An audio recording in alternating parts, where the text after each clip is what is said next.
Viewers, എല്ലാവർക്കും ദിജോസ് വേൾഡിൻ്റെ പുതിയൊരു വീഡിയോയിലേക്ക് സ്വാഗതം. നിങ്ങളുടെ കവിൾ, ചുണ്ട്, മുടി എന്നീ ശരീരഭാഗങ്ങളിൽ ഞാൻ ഈ പറയുന്ന 3 വ്യത്യാസം നിങ്ങൾക്കുണ്ടാകുന്നുണ്ടെങ്കിൽ പ്രഗ്നൻസി പോസിറ്റീവ് ആകാനായിട്ട് ചാൻസ് ഉണ്ട് കേട്ടോ. ഈ 3 വ്യത്യാസം നമുക്ക് കൂടുന്നത് പ്രഗ്നൻസിയിൽ ഉണ്ടാവുന്ന ബ്ലഡ് സർക്കുലേഷൻ നന്നായിട്ട് ഉണ്ടാവുന്നത് കൊണ്ടാണ്. അപ്പോൾ ആ ലക്ഷണങ്ങൾ എന്തൊക്കെയാണെന്ന് നമുക്ക് നോക്കാം. വീഡിയോ നമുക്ക് സ്റ്റാർട്ട് ചെയ്യാം. എല്ലാ വീഡിയോസിലും പറയുന്നത് പോലെ തന്നെ ഞാൻ ഈ പറയുന്ന ലക്ഷണങ്ങൾ ഇല്ലെങ്കിലും നിങ്ങൾ ഒട്ടും വിഷമിക്കേണ്ട ആവശ്യമില്ല. എക്സ്പെക്റ്റഡ് പീരിയഡ് ഡേറ്റിൽ ബ്ലീഡിങ് വരുന്നുണ്ടോ എന്ന് മാത്രം നിങ്ങൾ ശ്രദ്ധിച്ചാൽ മതി കേട്ടോ. കാരണം ഒരുപാട് പേർക്ക് ലൈഫ് സ്റ്റൈലിൽ വന്നിട്ടുള്ള വ്യത്യാസങ്ങൾ കൊണ്ടും അവർ കഴിക്കുന്ന ഫാസ്റ്റ് ഫുഡ്, ജങ്ക് ഫുഡ്, അങ്ങനെയുള്ള പ്രോസസ്ഡ് ഫുഡ് ഐറ്റംസ് ഒക്കെ കൂടുതലായിട്ട് കഴിക്കുന്നവരിൽ ഭയങ്കര വിയേർഡ് ആയിട്ടുള്ളതും അൺയൂഷ്വൽ ആയിട്ടുള്ളതുമായിട്ടുള്ള പ്രഗ്നൻസി സിംറ്റംസ് ഉണ്ടാകാനായിട്ട് ചാൻസ് ഉണ്ട്. ഞാൻ ഈ പറയുന്നത് കോമൺ ആയിട്ടുള്ള ചിലപ്പോൾ ഉണ്ടാകാൻ സാധ്യതയുള്ള ലക്ഷണങ്ങളാണ്. അപ്പൊ ഇതൊക്കെ കാണുന്നില്ലെങ്കിലും നിങ്ങൾ എക്സ്പെക്റ്റഡ് പീരിയഡ് ഡേറ്റിൽ ബ്ലീഡിങ് വരുന്നുണ്ടോ എന്ന് നോക്കുക. ഇല്ലെങ്കിൽ നിങ്ങൾ 5 ദിവസത്തിന് ശേഷം കാർഡ് ഉപയോഗിച്ചിട്ട് ടെസ്റ്റ് ചെയ്ത് നോക്കണം കേട്ടോ. അത് രാവിലെ ആദ്യത്തെ യൂറിൻ എടുത്തിട്ട് തന്നെ ടെസ്റ്റ് ചെയ്ത് നോക്കുക. അതിലായിരിക്കും കൃത്യമായിട്ടുള്ള റിസൾട്ട് നമുക്ക് കിട്ടുന്നത്. ഇനി എക്സ്പെക്റ്റഡ് ഡേറ്റിൽ നിങ്ങൾക്ക് ബ്ലീഡിങ് വരുന്നുണ്ടെങ്കിൽ തന്നെ പോകുന്ന രക്തത്തിന്റെ അളവ് എത്രത്തോളം ആണെന്നുള്ള കാര്യവും കൂടി നമ്മൾ മോണിറ്റർ ചെയ്യണം കേട്ടോ. രക്തത്തിന്റെ അളവ് വളരെയധികം കുറവാണെങ്കിൽ, പ്രീവിയസ് മാസങ്ങളെ അപേക്ഷിച്ച് വളരെയധികം കുറവാണെങ്കിൽ നിങ്ങൾക്ക് ടെസ്റ്റ് ചെയ്ത് നോക്കാവുന്നതേ ഉള്ളൂ കേട്ടോ. അപ്പൊ നമുക്ക് വീഡിയോ സ്റ്റാർട്ട് ചെയ്യാം. ഇവിടെ വ്യത്യാസം ഉണ്ടാവുന്ന ഏറ്റവും ആദ്യത്തെ ശരീരഭാഗമാണ് നമ്മുടെ ചീക്സ്, നമ്മുടെ കവിൾത്തടം എന്നൊക്കെ പറയുന്നത്. എന്തുകൊണ്ടാണ് ചീക്സിൽ ഉണ്ടാവുന്ന വ്യത്യാസം നമുക്ക് വിസിബിൾ ആവുന്നതെന്ന് നോക്കാം. ഏറ്റവും ആദ്യം ചീക്സിൽ എന്ത് വ്യത്യാസമാണ് കാണുന്നതെന്ന് മനസ്സിലാക്കാം കേട്ടോ. നമ്മുടെ ചീക്സ് നല്ലപോലെ ബ്ലഡ് സർക്കുലേഷൻ കൂടുന്നതിന്റെ ഭാഗമായിട്ട് ചബ്ബി ആയിട്ട് വരാനായിട്ട് തുടങ്ങും. ചബ്ബി ആവാന്ന് പറഞ്ഞാൽ കവിള് നല്ല തുടുത്ത് വരാന്ന് പറയില്ലേ.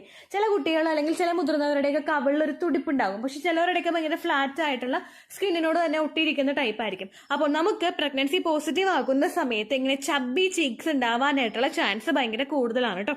ബ്ലഡ് ഫ്ലോ നന്നായിട്ട് ഉണ്ടാകുന്നതിനും ഫ്ലൂയിഡിന്റെ റിട്ടൻഷനും അതുപോലെ ചില സിറ്റുവേഷനിൽ നമുക്ക് സ്വെല്ലിംഗ് ഉണ്ടാകുന്നതും, അതായത് ചില ഭാഗങ്ങളിൽ ഒരു വീക്കം വരുന്നത് പോലെ അല്ലെങ്കിൽ ഒന്ന് വീർത്തിരിക്കുന്നത് പോലെയൊക്കെ സെൻസേഷൻ നമുക്ക് ഉണ്ടാകും. കാലിലൊക്കെ സ്വെല്ലിംഗ് ഉണ്ടാകും, ഒരു വീർപ്പ് ഉണ്ടാവില്ലേ. അതുപോലുള്ളൊരു ബുദ്ധിമുട്ടുകളൊക്കെ കൊണ്ട് നമുക്ക് ഇതുപോലെ ചീക്സ് സ്വെല്ലിംഗ് ആയിട്ടോ അല്ലെങ്കിൽ ചീക്സ് നല്ല ചബ്ബി ആയിട്ടോ നല്ല തുടുത്തിരിക്കുന്ന കവിൾത്തടം പോലെ നമുക്ക് ഉണ്ടാവാനായിട്ട് ചാൻസ് ഉണ്ട് കേട്ടോ. അതുപോലെ തന്നെ ഉണ്ടാകുന്ന മറ്റൊരു ബുദ്ധിമുട്ടാണ് നമ്മളിൽ ഉണ്ടാകുന്ന ഹോർമോൺ ചേഞ്ച്. ഈസ്ട്രജനും പ്രൊജസ്ട്രോണും കൂടുന്നതിന്റെ ഭാഗമായിട്ട് നമുക്ക് ഇതുപോലുള്ള വ്യത്യാസം പ്രഗ്നൻസിയുടെ സ്റ്റാർട്ടിംഗ് സ്റ്റേജിൽ തന്നെ കാണാനായിട്ട് സാധിക്കും. നോർമലി നമുക്ക് ഈസ്ട്രജനും പ്രൊജസ്ട്രോണും അങ്ങനെ ഒരുപാട് ലെവലിൽ കൂടുന്നില്ല. എല്ലാവരും നോർമൽ ലെവലിലായിരിക്കും പീരിയഡ്സ് ആകുന്നവർക്ക് ഉണ്ടാവുന്നത് കേട്ടോ. പക്ഷേ പ്രഗ്നൻസി പോസിറ്റീവ് ആയി കഴിഞ്ഞാൽ ഈ ഒരു വ്യത്യാസം നിങ്ങൾക്ക് ഉണ്ടാകാം. അടുത്തൊരു മാറ്റമാണ് നമ്മളിൽ ഉണ്ടാകുന്ന ഒരു വെയിറ്റ് ഗെയിൻ എന്ന് പറയുന്നത്. ചിലർ പ്രഗ്നൻസി സ്റ്റാർട്ടിംഗ് ടൈമിൽ തന്നെ വെയിറ്റ് ഗെയിൻ ചെയ്യുന്നവരുണ്ട്. ഫുഡ് ഐറ്റംസ് കഴിക്കുമ്പോൾ ക്രാവിങ്സ് ഉണ്ടാവുന്നവരുണ്ടല്ലോ. ചിലര് എക്സ്പെക്റ്റഡ് ഡേറ്റിൽ തന്നെ ഡേറ്റ് ആവുന്നതിന് മുൻപ് തന്നെ ഭയങ്കര വിശപ്പ് വരുന്നവരുണ്ട്. അങ്ങനെയുള്ള ഒരു ഫുഡ് ഐറ്റംസ് കഴിക്കുമ്പോൾ, നമ്മൾ ഭക്ഷണങ്ങൾ കഴിക്കുമ്പോഴേക്കും എന്തെങ്കിലുമൊക്കെ ഭക്ഷണങ്ങൾ ഇങ്ങനെ പെറുക്കി കഴിക്കുമ്പോൾ നമുക്ക് വെയിറ്റ് കൂടാനായിട്ട് ചാൻസ് ഉണ്ട്. ഇതും നമ്മുടെ ചീക്സ് നന്നായിട്ട്, നമ്മുടെ കവിള് നന്നായിട്ട് തുടുത്ത് വരുന്നതിന് കാരണമാവുന്നുണ്ട് കേട്ടോ. അപ്പൊ ഇങ്ങനൊരു വ്യത്യാസം നിങ്ങൾക്ക് വരുന്നുണ്ടെങ്കിൽ ഡേറ്റ് മിസ് ആയി കഴിയുമ്പോൾ നിങ്ങൾ ടെസ്റ്റ് ചെയ്ത് നോക്കണം കേട്ടോ. ഈ ഒരു വ്യത്യാസം മാത്രമല്ല നമ്മുടെ കവിളിലുണ്ടാവുന്നത്. ഓൾറെഡി ഞാൻ ഒരുപാട് വീഡിയോസിൽ പറഞ്ഞിട്ടുണ്ട്, നമ്മുടെ പിങ്കിഷ് എഫക്ട് നമുക്ക് ചിലപ്പോൾ സ്കിന്നിൽ ഉണ്ടാകും. അതായത് പ്രഗ്നൻസി ഗ്ലോ എന്ന് പറഞ്ഞൊരു സിറ്റുവേഷൻ. നമ്മൾ മുഖത്ത് നോക്കുമ്പോൾ നല്ലൊരു തെളിച്ചം നമുക്ക് മുഖത്ത് ഫീൽ ചെയ്യാം. അതുപോലെ റോസ് ആയിട്ട് നമ്മുടെ മുഖം നല്ല റോസ് എഫക്റ്റിലേയും നല്ല തിളങ്ങി വരുന്ന ഒരു പിങ്ക് കളറിൽ, പിങ്കിഷ് ആയിട്ടുള്ള ഒരു കളർ ടോണിലോട്ട് നമ്മുടെ സ്കിന്ന് ചേഞ്ച് ആവാനായിട്ട് ചാൻസ് ഉണ്ട് കേട്ടോ. ഇതാണ് ഏറ്റവും ആദ്യത്തെ ഒരു സിംറ്റം എന്ന് പറയുന്നത്. രണ്ടാമത്തെ വ്യത്യാസമാണ് നമ്മുടെ ലിപ്സ് നന്നായിട്ട് റോസ് കളറിലായിട്ട് പോകുന്നത്. ചില ആളുകളുടെ ലിപ്സ്റ്റിക് ഇട്ടില്ലെങ്കിൽ തന്നെ റോസ് കളറിലാണ് പോകുന്നത്. ജന്മന ഉണ്ടാവുന്നവരുണ്ടാകും. അല്ലെങ്കിൽ വേറെ എന്തെങ്കിലുമൊക്കെ കാര്യങ്ങളൊക്കെ സ്കിന്നിൽ അപ്ലൈ ചെയ്തിട്ട് കണ്ടിന്യൂസ് ആയിട്ട് ഇങ്ങനെ ചെയ്യുമ്പോൾ ബ്ലഡ് സർക്കുലേഷൻ കൂട്ടാൻ വേണ്ടിയിട്ടുള്ള കാര്യങ്ങളൊക്കെ ചെയ്യുമ്പോൾ അങ്ങനെയുള്ള ലിപ്സ് ആയി മാറുന്നവരുണ്ട്. അപ്പോൾ ചില സിറ്റുവേഷനിൽ നമ്മളിപ്പോൾ പ്രഗ്നന്റ് ആകുന്ന സമയത്ത് നമുക്ക് ഇങ്ങനെ ഒരു നറിഷ്മെന്റ് അല്ലെങ്കിൽ ഒരു ഗ്ലോ നമ്മുടെ ലിപ്സിൽ ഫീൽ ചെയ്യാനായിട്ടുള്ള ചാൻസ് ഭയങ്കര കൂടുതലാണ് കേട്ടോ. പ്രഗ്നൻസി ഗ്ലോ ഞാൻ നേരത്തെ ടോപ്പിക്കിൽ പറഞ്ഞതുപോലെ തന്നെ പ്രഗ്നൻസി ഗ്ലോ കൂടുതലായിട്ട് ഉണ്ടാകുന്ന സിറ്റുവേഷനിൽ നമുക്കിത് സംഭവിക്കാം. രണ്ടാമതായിട്ട് ബ്ലഡ് സർക്കുലേഷൻ കൂടുന്നത്. പ്രഗ്നൻസി ആകുന്ന ഒരു സ്ത്രീക്ക് സ്കിന്നിലോട്ട്, നമ്മുടെ ചുണ്ടിലോട്ട് രക്തയോട്ടം കൂടുമോയെന്ന് ചോദിച്ചു കഴിഞ്ഞാൽ നിങ്ങൾക്ക് ചിലപ്പോൾ സംശയം ഉണ്ടാകും, ചുണ്ടിലോട്ട് ഉണ്ടാവുമെന്ന്. തീർച്ചയായിട്ടും നമുക്ക് ചുണ്ടിലോട്ടും ബ്ലഡ് സർക്കുലേഷൻ ഉണ്ടാവാനായിട്ട് ചാൻസ് ഉണ്ട് കേട്ടോ. പ്രഗ്നൻസി പോസിറ്റീവ് ആയി കഴിഞ്ഞാൽ കുഞ്ഞിലോട്ടും അതുപോലെ നമ്മുടെ ബ്രസ്റ്റിലോട്ടും മാത്രമല്ല ബ്ലഡ് ഫ്ലോ ഉണ്ടാകുന്നത്. ശരീരത്തിലെ എല്ലാ ഭാഗത്തോട്ടും, കാലിന്റെ അങ്ങ് അറ്റത്തുള്ള വിരലിലോട്ട് വരെ ബ്ലഡ് സർക്കുലേഷൻ അതിൻ്റെതായിട്ടുള്ള രീതിക്ക് ഉണ്ടാവാം കേട്ടോ. അപ്പോൾ അങ്ങനെ ഒരു മാറ്റം നിങ്ങൾക്ക് ഉണ്ടായി കഴിഞ്ഞാലും ഈ ഒരു ചേഞ്ചസ് വിസിബിൾ ആവുന്നുണ്ടാവും. പിങ്കിഷ് എഫക്റ്റിൽ നമ്മുടെ ലിപ്സ് ചേഞ്ച് ആവാനായിട്ടും ചാൻസ് ഉണ്ട് കേട്ടോ. ചില ആളുകൾക്ക് തന്നെ ഈ ഒരു വ്യത്യാസം അല്ല കേട്ടോ. ലിപ്സ് ഡ്രൈ ആയിട്ട് പൊട്ടുന്ന സിറ്റുവേഷൻസ് ചില സ്ത്രീകൾക്ക് ഉണ്ടാകാം. അപ്പോൾ ഞാൻ തുടക്കത്തിലേ പറഞ്ഞത് അതാണ്. It depends. ഓരോരുത്തർക്കും ഓരോ സിറ്റുവേഷൻ അനുസരിച്ചിട്ടായിരിക്കും ഇങ്ങനെ ഉണ്ടാവുന്നത്. ധാരാളം വെള്ളമൊക്കെ ഈ സമയത്ത് നമ്മൾ കുടിക്കാനായിട്ട് നോക്കണം കേട്ടോ. മൂന്നാമതായിട്ട് നമ്മുടെ തലമുടിയിൽ ഉണ്ടാകുന്ന വ്യത്യാസം എന്താണെന്ന് വെച്ച് കഴിഞ്ഞാൽ നമ്മുടെ ഹെയർ നന്നായിട്ട് തിക്കണായിട്ട് വരുന്നു. ഓൾറെഡി മുടിക്ക് അങ്ങനെ ഉള്ളില്ലാത്ത ഒരാൾ, അല്ലെങ്കിൽ മുടി ഹെയർ ഫോൾ ഉണ്ടാവുന്ന ഒരാളാണെങ്കിൽ പ്രഗ്നൻസി ടൈമിൽ നിങ്ങൾക്ക് ഹെയർ നന്നായിട്ട് ഗ്രോത്ത് ഉണ്ടാവാനായിട്ട് ചാൻസ് ഉണ്ട്. നല്ല തിക്കണായിട്ട് മുടി വളരും. ഞാനിങ്ങനെ കൂടുതലായിട്ട് പറയാനായിട്ട് കാരണം എനിക്ക് അങ്ങനെ ഉണ്ടായിരുന്നതാണ് കേട്ടോ. കാരണം പ്രഗ്നൻസി ആവുന്നതിന് മുൻപ് എനിക്ക് ഷോൾഡറിനേക്കാളും കുറച്ചുകൂടി താഴെ മുടിയിട്ടായിരുന്നുള്ളൂ. പക്ഷെ പ്രഗ്നന്റ് ആയപ്പോഴേക്കും എനിക്ക് കറക്റ്റ് ആ ഒരു ബാക്ക് അറ്റം മുട്ടുന്ന ആ ഒരു പോർഷനിൽ വരെ മുടി നന്നായിട്ട് വളർന്നു.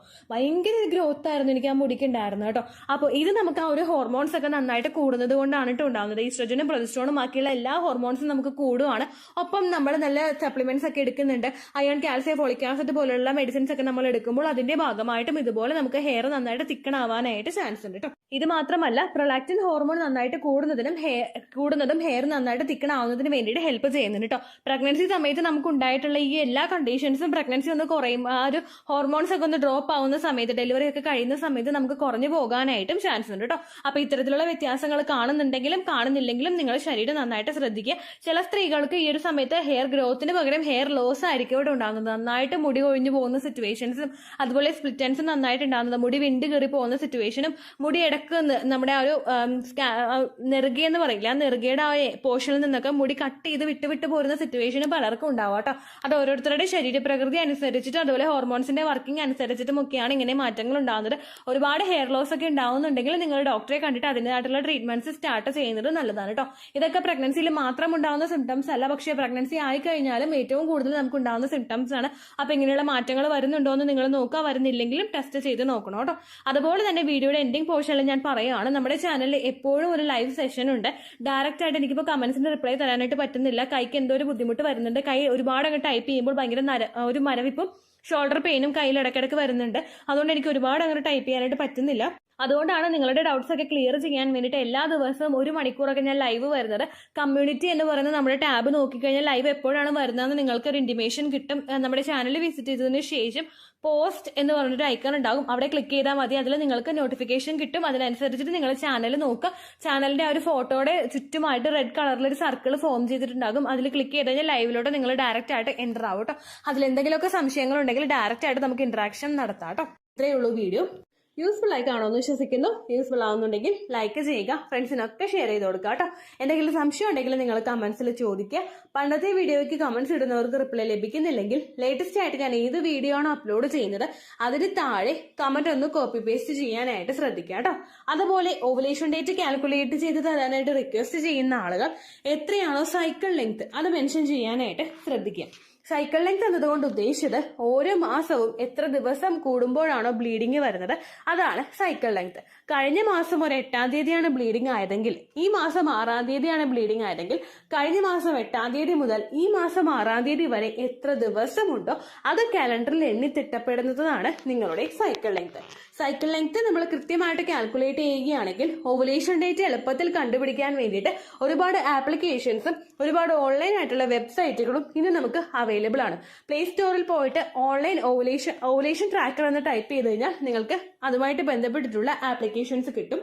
അത് പറ്റുന്നില്ല എങ്കിൽ ഗൂഗിളിൽ പോയിട്ട് ഓൺലൈൻ ഓവുലേഷൻ കാൽക്കുലേറ്റർ എന്ന് ടൈപ്പ് ചെയ്ത് കഴിഞ്ഞാൽ അതുമായിട്ട് ബന്ധപ്പെട്ടിട്ടുള്ള വെബ്സൈറ്റുകൾ നിങ്ങൾക്ക് കിട്ടും. അതിൽ നിങ്ങളുടെ ലാസ്റ്റ് മന്തിലെ മെൻസ്ട്രേഷന്റെ ഡേറ്റും ഒപ്പം ഞാൻ ഈ പറഞ്ഞ രീതിക്ക് നിങ്ങൾ കാൽക്കുലേറ്റ് ചെയ്യുന്ന സൈക്കിൾ ലെങ്ത്തും എൻ്റർ ചെയ്ത് കൊടുക്കുകയാണെങ്കിൽ നിങ്ങൾക്ക് കൃത്യമായിട്ട് ഓവുലേഷൻ ഡേറ്റ് കണ്ടുപിടിക്കാനായിട്ട് സാധിക്കും. ഫെർട്ടൈൽ ടൈം പീരീഡും നിങ്ങൾക്ക് കിട്ടും. അതായത് എത്ര ദിവസം മുതൽ കോണ്ടാക്ട് ചെയ്ത് തുടങ്ങിക്കഴിഞ്ഞാൽ നിങ്ങൾ പ്രഗ്നന്റ് ആകും എന്നുള്ളൊരു ഡേറ്റും നിങ്ങൾക്ക് പ്രോപ്പറായിട്ട് കിട്ടും കേട്ടോ.